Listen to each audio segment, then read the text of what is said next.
हर हर महादेव सभी मित्रों को। Welcome to electronic study YouTube channel. सभी को सुप्रभात। डेली करंट अफेयर्स की सीरीज़ में आज ये हमारी 76 नंबर की वीडियो है। और जैसा कि कल वीडियो नहीं आ पाया था, तो आज के सेशन में हम कल के जितने भी महत्वपूर्ण करंट अफेयर्स थे और आज के जितने भी होंगे दोनों को पढ़ेंगे। और सेशन के लास्ट में जो हमने इसके पहले की वीडियो में करंट अफेयर्स पढ़ा था उसका रिवीजन भी करेंगे। तो चलिए शुरू करते हैं आज का अपना ये सेशन और देखते हैं पहला करंट अफेयर। पहला दिया हुआ है हेमंत धनजी के बारे में। तो यह हेमंत धनजी भारतीय मूल के ऑस्ट्रेलियाई नागरिक हैं जिन्हें अभी हाल ही में ऑस्ट्रेलिया सुप्रीम कोर्ट का जज नियुक्त किया गया है। अगला दिया हुआ है महेंद्र सिंह धोनी के बारे में। तो इन्हें अभी बीसीसीआई ने T20 वर्ल्ड कप 2021 के लिए भारतीय टीम का मेंटोर यानी कि मार्गदर्शक नियुक्त किया है। वे खिलाड़ियों का मार्गदर्शन करेंगे कि वे किस प्रकार अपने खेल में बेहतर प्रदर्शन कर सकते हैं। अगला देखते हैं दिया हुआ है हरियाणा के बारे में। तो अभी हरियाणा राज्य सरकार के द्वारा प्राणवायु देवता नामक एक अनोखी पेंशन स्कीम की शुरुआत की गई है। यदि वर्तमान की बात की जाए तो वर्तमान में जो हरियाणा के मुख्यमंत्री हैं वो हैं मनोहर लाल खट्टर और राज्यपाल हैं बंडारू दत्तात्रेय। यदि करंट से रिलेट किया जाए तो हरियाणा के विषय में मैंने आपको बताया था कि हरियाणा में भारत के पहले ग्रेन एटीएम की शुरुआत की गई थी, जिससे जो ग्राहक होंगे उनको अनाज की दुकान में लाइन नहीं लगाना पड़ेगा और कम समय में इस एटीएम से अनाज निकल आएगा। इसके अलावा देखिए मैंने आपको हर हित स्टोर योजना के बारे में बताया था, यह भी हरियाणा के द्वारा ही शुरू की गई थी।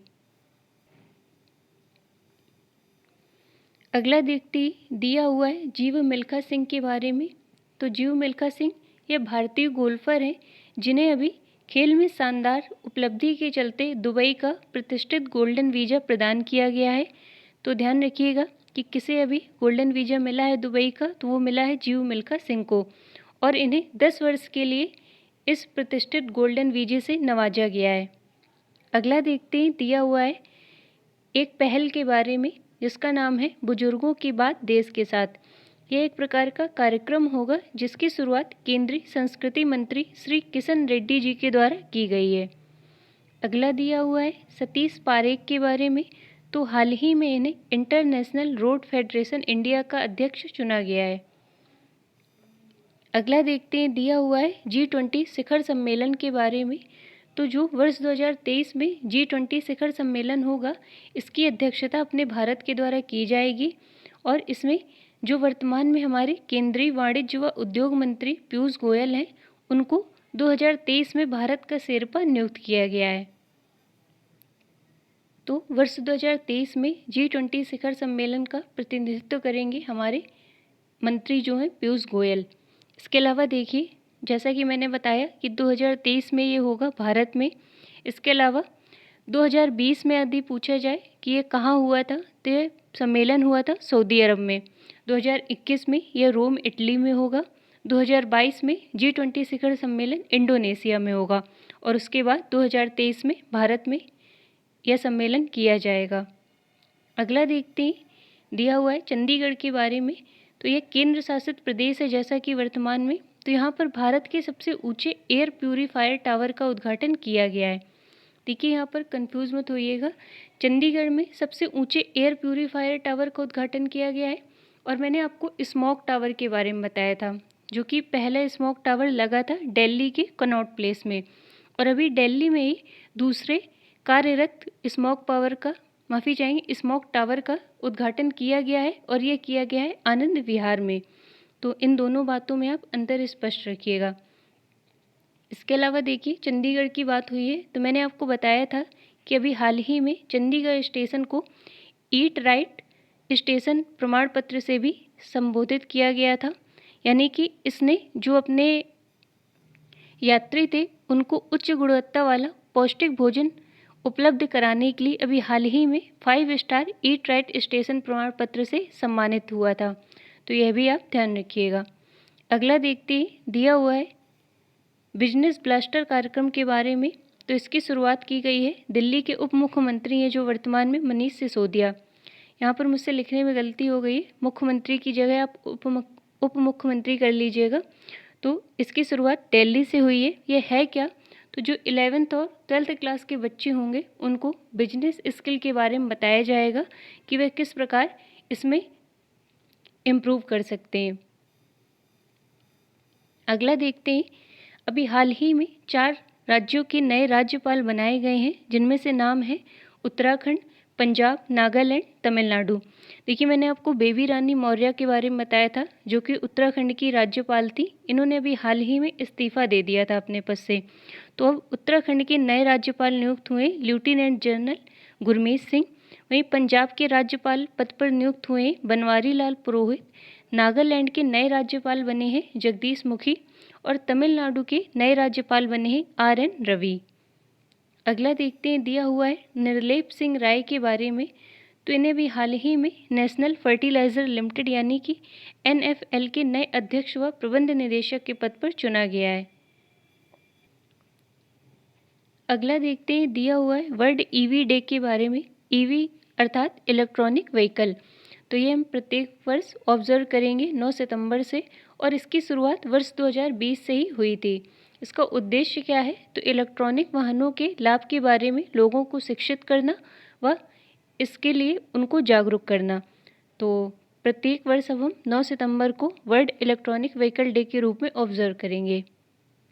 अगला देखते हैं, दिया हुआ है स्वच्छ सर्वेक्षण ग्रामीण 2021 के बारे में। तो ये भी हाल ही में लॉन्च किया गया है जल शक्ति मंत्रालय के द्वारा। इसका उद्देश्य क्या है? तो यह कार्यक्रम ODF यानी कि खुले में शौच मुक्त प्लस का समर्थन करेगा और गांवों में ODF स्थिरता और ठोस व तरल अपशिष्ट प्रबंधन गतिविधियों को सुधार करने में मदद करेगा। तो इसी के लिए स्वच्छ सर्वेक्षण ग्रामीण 2021 की शुरुआत की गई है। अगला देखते हैं, दिया हुआ है आइसलैंड के बारे में। यह अभी हाल ही में चर्चा में क्यों रहा है? तो दुनिया का सबसे बड़ा कार्बन डाइऑक्साइड कैप्चरिंग प्लांट यहाँ पर स्थापित किया जाएगा और इस प्लांट का नाम रखा गया है आर्का प्लांट। इसका काम क्या होगा? तो ये हवा से CO2 को निकालने में काम आएगा। तो ध्यान रखिएगा, यह स्थापित हुआ है आइसलैंड में। अगला दिया हुआ है एक पुस्तक के बारे में जिसका नाम है गीता गोविंद जयदेव डिवाइन ओडिसी। तो इसको लिखा गया है उत्पल बनर्जी के द्वारा। फिर दिया हुआ है प्रतिभा महापात्रा के बारे में। तो ये एडोब इंडिया की नई उपाध्यक्ष पद पर नियुक्त हुई है। एडोब इंडिया है क्या? तो ये एक सॉफ्टवेयर कंपनी है। तो इसके अभी नए उपाध्यक्ष के तौर पर नियुक्त हुई है प्रतिभा महापात्रा। अभी देखिए, मैंने आपको JV महापात्रा के बारे में बताया था, जिन्हें भी कुछ दिन पहले ही CBDT के नए अध्यक्ष के रूप में नियुक्त किया गया था। तो उनका नाम भी आप ध्यान रखिएगा। देखिए, यहाँ पर नियुक्त की बात हुई है तो श्रीकांत T अभी नियुक्त हुए न्यू डेप्यूटी इलेक्शन कमिश्नर के तौर पर। और यदि वर्तमान की बात की जाए तो वर्तमान में जो हमारे मुख्य चुनाव आयुक्त थे वो हैं सुशील चंद्रा, जो कि 24वें नंबर के हैं। इसके अलावा मैंने आपको अभय कुमार सिंह के बारे में बताया था, जो अभी सहकारिता मंत्रालय के पहले संयुक्त सचिव के तौर पर नियुक्त हुए थे। इसके अलावा डॉक्टर रामाचार्युलू के बारे में भी मैंने आपको बताया था। यह कौन है? तो राज्यपाल के नए महासचिव के रूप में नियुक्त हुए थे डॉक्टर रामाचार्युलू। और अतुल भट्ट ये राष्ट्रीय इस्पात निगम लिमिटेड के नए अध्यक्ष व प्रबंध निदेशक के पद पर नियुक्त हुए थे। पंकज कुमार सिंह, इन्हें अभी हाल ही में सीमा सुरक्षा बल यानी कि BSF के नए महानिदेशक के पद पर नियुक्त किया गया था। सुश्री मीना सिंह के बारे में मैंने आपको बताया था। तो केंद्रीय औद्योगिक सुरक्षा बल यानी कि CISF का अतिरिक्त महानिदेशक किसे चुना गया था अभी? तो यह थी सुश्री मीना सिंह। अरविंद कुमार ये CPCL यानी कि चेन्नई पेट्रोलियम कॉरपोरेशन लिमिटेड के नए MD के पद पर नियुक्त हुए थे। धृति बनर्जी यह कौन थी? तो इन्हें जूलॉजिकल सर्वे ऑफ इंडिया के महानिदेशक के पद पर नियुक्त किया गया था अभी कुछ दिन पहले ही। तो यह कुछ महत्वपूर्ण नियुक्तियां थीं। तो आज के सेशन में इतना ही। अब जो हमने इसके पहले की वीडियो में करंट अफेयर्स पढ़ा था उसको एक बार देख लेते हैं। जैसा कि मैंने आपको पहले ही बताया कि उत्तराखंड की जो राज्यपाल हैं बेबी रानी मौर्य, इन्होंने इस्तीफा दे दिया है राष्ट्रपति रामनाथ कोविंद को। और अब उत्तराखंड के नए राज्यपाल बन गए हैं लेफ्टिनेंट जनरल गुरमीत सिंह। और यदि वर्तमान में उत्तराखंड के मुख्यमंत्री की बात की जाए तो यह है पुष्कर सिंह धामी। अगला देखते हैं, दिया हुआ है INS हंस के बारे में। तो INS हंस को अभी हाल ही में प्रेसिडेंट कलर अवार्ड से सम्मानित किया गया है। अगला है विश्व फिजियोथेरेपी दिवस और विश्व साक्षरता दिवस। यह दोनों ही दिवस हम ऑब्जर्व करेंगे 8 सितंबर को। अगला है प्रधानमंत्री नरेंद्र मोदी के द्वारा शिक्षक पर्व के उपलक्ष्य पर कुछ कार्यक्रमों की शुरुआत की गई है, जिसमें पहला दिया हुआ है निष्ठा के बारे में। तो निपुण भारत के तहत ये एक प्रकार का शिक्षक प्रशिक्षण कार्यक्रम होगा। और वहीं दूसरा शुरू किया गया है विद्यांजलि पोर्टल, जो कि स्कूल विकास के लिए शिक्षा स्वयंसेवकों की सुविधा प्रदान करेगा। अगला दिया हुआ है पर्यावरण मंत्री भूपेंद्र यादव ने नई दिल्ली के आनंद विहार में स्थित भारत के पहले कार्यात्मक स्मॉग टावर को लॉन्च किया है। और इसके पहले जो स्मॉग टावर लगा था वो लगा था कनॉट प्लेस में, उसे भी आप ध्यान रखिएगा।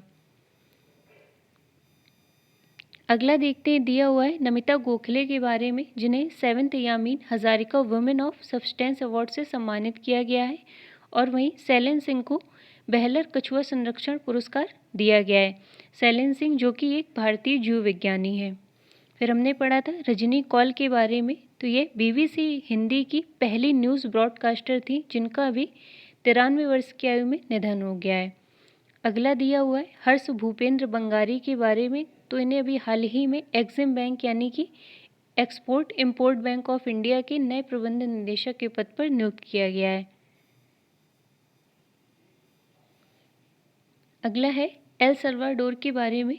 तो बिटकॉइन को कानूनी मुद्रा के रूप में अपनाने वाला यह पहला देश बन गया है। फिर दिया हुआ है नीले आसमान के लिए स्वच्छ हवा का अंतर्राष्ट्रीय दिवस। ये हम ऑब्जर्व करेंगे 7 सितंबर को। साइरस पोंचा, जिन्हें अभी एशियाई स्क्वैश महासंघ के नए उपाध्यक्ष के पद पर नियुक्त किया गया है। तो आज के सेशन में इतना ही। मिलते हैं हम अपने नेक्स्ट वीडियो में। तब तक के लिए धन्यवाद सभी को।